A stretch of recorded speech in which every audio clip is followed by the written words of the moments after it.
জাহান্নামের যে দরজা বন্ধ করে, জান্নাতের দরজা খুলে দেন, শয়তানকে শৃঙ্খলিত করাকে বন্দী করে। তাহলে আপনার জন্য সহজ হলো রোজা পালনের মধ্যে দিয়ে নিজেকে অপরাধ মুক্ত করা এবং বেশি বেশি নেকি হাসিল করার সুযোগ অবারিত আল্লাহ করে দিয়েছে। কিন্তু একজন শয়তান ইবলিসকে তো 3 দিন পড়ানো হয়, কিন্তু মানব দেহে যে মানব শয়তান মিনাল জিন্নাত ওয়াল মিনাল জিন্নে ওয়াল নাস, মিনাল জিন্নাত ওয়াল নাস, সূরা নাসের মধ্যে লেখা আছে। মানব শয়তান কিন্তু আবার সেই কারণে মানুষ রোজা রেখেও মিথ্যা কথা ছাড়ে না, ব্যবসায় ভেজাল দেয়, প্রতারণার আশ্রয় নেই। এক শ্রেণীর, আপনারা না, এক শ্রেণীর লোক হুঙ্কার আগে কি হয় কি না, চাঁদাবাজি হয়, রমজানে হয়, লেনদেনও হয়। আমি রমজান মাসে একটা অভিজ্ঞতা বলি, হবে যে এটা আমি আমার এক আত্মীয় আমাকে বহু দূরাদূরি করে একটা অফিসে নিয়ে গেল, অনেক আগে। তো তার ইন্ডাস্ট্রিতে বিদ্যুতের সংযোগ দিচ্ছে, আমি গেলে হবে। আমি ওই ডিপার্টমেন্টের চেয়ারম্যানের কাছে গেলাম, উনি পড়ে দিলেন। দেখি যে আমার যে রিলেটিভ, উনি পাশের রুমে গিয়ে যেন কার সাথে কথা বলেন। আমি পিছিয়ে এসে গেলাম, দেখি যে একটা প্যাকেট ওই ভদ্রলোক অফিসার বলতেছে যে খুলে দিলাম, ভিতরে রাখেন, কারণ রোজা আছি তো এখন ধরা যাবে না, ইফতারি যাবে না। ঘুষের কারবার কি রোজার দিন বলে কথা, বা রোজা মুখের কথা, রোজা ছাড়া কথা পার্থক্য? হাদিস কি বলে? আর রাশি ওয়াল মুত্তাশি খেলা, ঘুষদাতা গ্রহীতা দুইজনেই জাহান্নামে যাবে। তার মানে আমিও মুক্ত নই যদি আমি দিই, আর আপনি যে গ্রহণ করেন আপনিও মুক্ত নই, সমান অপরাধ। আমাদের দেশে এই কারবার রোজাতে বন্ধ থাকে, এটাতে বোঝা গেল কি আমাদের দেশে যেগুলো অন্যায় কাজ, অবৈধ কাজ, সবগুলো রোজার মাসেও চলে। কেন চলে? তিনি রোজাদার হয়েও কিন্তু এই অপরাধগুলো করেন। ওই যে মানব শয়তানটা যে প্রবৃত্তি তার মধ্যে লুকায়িত আছে, এটার পরিশুদ্ধি আনতে না পারলে আপনি রোজা রেখে উপবাস যাপন হবে, কোনো লাভ হবে না। ইসলাম বলেছেন যে ব্যক্তি রোজা রাখলো, মিথ্যা কথা ছাড়লো না, অপরাধ থেকে মুক্ত, তার উপবাস যাপন ছাড়া কোনো ফায়দা নেই, কোনো লাভ নেই। ইসলাম আমার অভিশাপ দিয়েছে, বলে যে ওর নাক মাটিতে মিশে যায়, যে রমজান মাস পেয়েও নিজেকে অপরাধ মুক্ত করতে পারে না। রোজা মাস হলো সেই মাস যে মাসে মানুষ অপরাধ মুক্ত হওয়ার সুযোগ আল্লাহ তাআলা তৈরি করে দিয়েছেন। কিন্তু রোজা রেখেও মানুষ অপরাধ করে। কেন করে? রোজার যে আসল উদ্দেশ্য বলা হয়েছে সূরা বাকারায়, হয়তো এগুলো আলোচনা হয়েছে, লাআল্লাকুম তাত্তাকুন, তাকওয়া অর্জন। তাকওয়া মানে আমরা বুঝি যে বাইরের বেশভূষ খুব সুন্দর, ভিতরের লেনদেনের মধ্যে কোনো শরিয়ার ধার ধারে না, এমন মুত্তাকি আমাদের সমাজে কিন্তু আছে। রাসূলুল্লাহ বলেছেন আর তাকওয়া হাবুনা ওয়া ইশির ইলা সালাসা মারা, 3 বার সিনার দিকে ইশারা করেছেন। তাকওয়া হলো এই বক্ষের ভিতরে, সিনার অন্তরের ভিতরে তাকওয়া থাকলে আপনার আমলের মধ্যে এটা রিফ্লেকশন হবে। কিন্তু আমলের মধ্যে আপনি বাইরে রিফ্লেকশন দেখাচ্ছেন, ভিতরে আপনি পরিশুদ্ধ হতে পারেন নাই, তাহলে বাহ্যিক লৌকিকতা হবে কিন্তু প্রকৃত আত্মসংযম, আত্মশুদ্ধি, তাকওয়া অর্জন হবে না। রোজা কেন এসেছে? লোক দেখানোর জন্য এসেছেন? রোজাকে লোক দেখানো হতো, ওই ইফতারিটা সামনে আছে, আস্তে করে প্যাকেটটা নিয়ে বাক্স নিয়ে অথবা আড়ালে গিয়ে খেতে পারতেন না? পারতেন কিনা? বদ্ধতারে মানুষ পানাহার আরো যত আল্লাহর বৈধ হালাল জিনিসও কিন্তু রোজা নিষিদ্ধ। কিন্তু আল্লাহর আদেশ বলে দিনের বেলা এটাকে নিজের নিষিদ্ধ করে নিয়েছেন, এটা রোজার বিধান। তাহলে এটাকে মানুষকে দেখানোর জন্য না, রোজা এমন একটি খালেস ইবাদত যেটাকে আমাদের আল্লাহর জন্য মানুষ রাখে। এই জন্য আল্লাহ বলেছে আসসামু লিওয়ানা আজাজা বলে আও বুঝে যাও, রোজা আমার জন্য রাখে, আমি নিজের হাতে বদলা দেব। সুবহানাল্লাহ।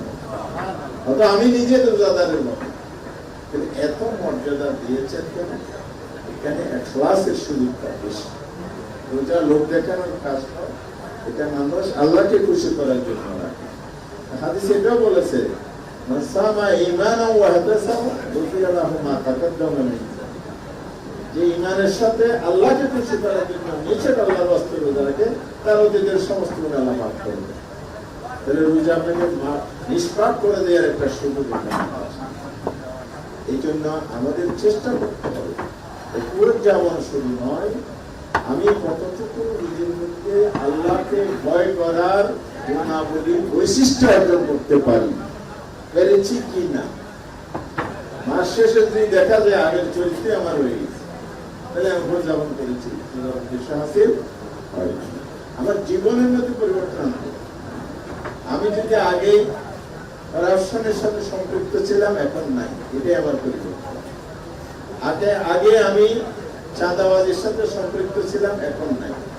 আমি আগে দুর্নীতি, চাঁদাবাজি, সন্ত্রাসী কার্যক্রম, ভেজাল দেয়া, ফাঁকি দেয়া, প্রতারণা দেয়া, মিথ্যা বলা, যত অসৎ কর্ম আছে তার কিছু না কিছু আমার মধ্যে থাকতে পারে, কিন্তু রোজা রাখার পরে আমি তাকওয়ার গুণ অর্জন করেছি, মানে রোজার মধ্য দিয়ে সব মুছে ফেললাম। আগামীর জীবনটা আমি মুত্তাকির জীবন যাপন করবো, সব অপরাধ থেকে নিজের মুক্ত। তাহলে রোজার লাইফ উন্নতি পরিবর্তন। রমজান মাসে মন্দির জায়গা হয়, বলেন রোজার পরে সব খাওয়া হয়ে যায়। প্রথম রমজানে যেরকম ভিড় হয়, 5 দিন 10 দিন যাওয়ার পর আবার এটা কমে যায়। এগুলো কেন হয়? এটা আমরা যে শুরু করলাম একটা অনুভূতি দিয়ে, এটা ধারাবাহিকতা। তাহলে আপনাকে অবশ্যই আমলের ধারাবাহিকতা রক্ষা করতে হবে 12 মাসের জন্য। রমজান 1 মাস কিন্তু অনুশীলন, ট্রেনিং। এই 1 মাসের অনুশীলন দিয়ে আপনার ব্যাটারি, যে মোবাইলে ব্যাটারি চার্জ চলে গেলে কি করে? রিচার্জ দেন, রিচার্জ করেন না? প্রতি বছর কিন্তু রমজান রিচার্জেবল ব্যাটারি। আপনি 1 মাস চার্জ দিবেন, 11 মাস কথা বলবেন, বুঝতে কথা। আমার রমজান মাসটা যেমন সুন্দর, বাকি 11 মাস সেরকম সুন্দর হলে রোজা পালনের উদ্দেশ্যে সফল হবে, নাহলে হবে না। রমজান মাসে আল্লাহ তাআলা অত্যন্ত মর্যাদা পূর্ণ করেছে, মর্যাদা পূর্ণ করেছে। কিরকম মর্যাদা পূর্ণ? রমজান মাসকে যে গুনাহ মাফ করে দিবেন বলেছেন, ফরজ কাজের 70 গুণ বাড়াই গেলাম যারা বলছেন কিনা। একটি ফরজ কত গুণ? 70টা ফরজ। নফল করেছেন, ফরজের মর্যাদা আল্লাহ দিয়েছেন। তাহলে এরকম মর্যাদা রমজান কেন দেওয়া হয়? রমজানের মর্যাদার কারণটা কি? রোজা পালন বুঝতে হবে। রোজা পালন নয়, শাহরু রমাদান আল্লাযী উনজিলা ফীহিল কুরআন। রমজান মাসের পরিচয় হচ্ছে এটা কোরআন নাযিলের মাস। কোন রাতে নাযিল হয়েছে? ইন্না আনজালনাহু ফী লাইলাতিল কদর, কদরের রাত। সেই রাতের মর্যাদা কেমন? লাইলাতুল কদর খায়রুম মিন আলফি শাহর। কত?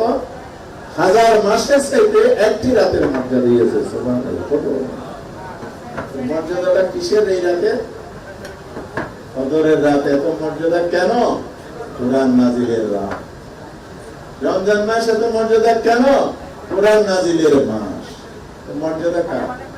এটা আপনার সামনে বোতল আছে না, মিনারেল ওয়াটার আছে, খাবার পানি, বিশুদ্ধ পানি, এটা প্লাস্টিকের একটা বোতল।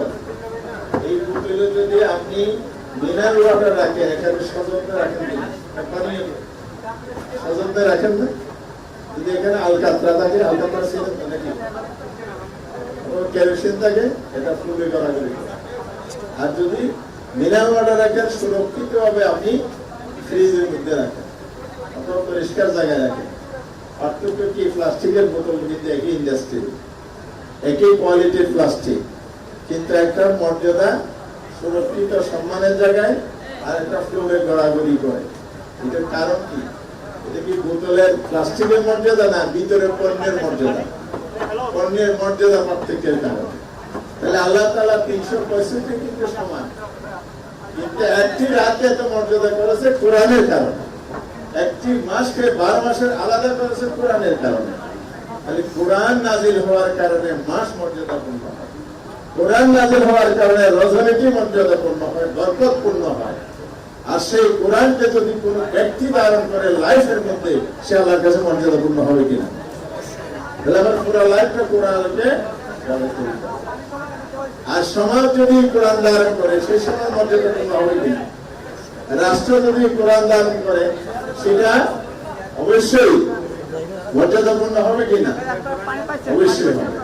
তাহলে আমাদের এই কোরআনের আলোচনা, রমজানের আলোচনা, সব আলোচনার মূল কেন্দ্র হলো মানুষের জীবন, মানব জাতির তার যে পরিচয় আল্লাহ দিয়েছেন, সেটাকে সফল করতে হলে কোরআনের পথ অনুসরণ করা ছাড়া ব্যক্তি জীবনে সাফল্য নাই, সমাজ জীবনে সাফল্য নাই, রাষ্ট্রীয় জীবনে সাফল্য নাই।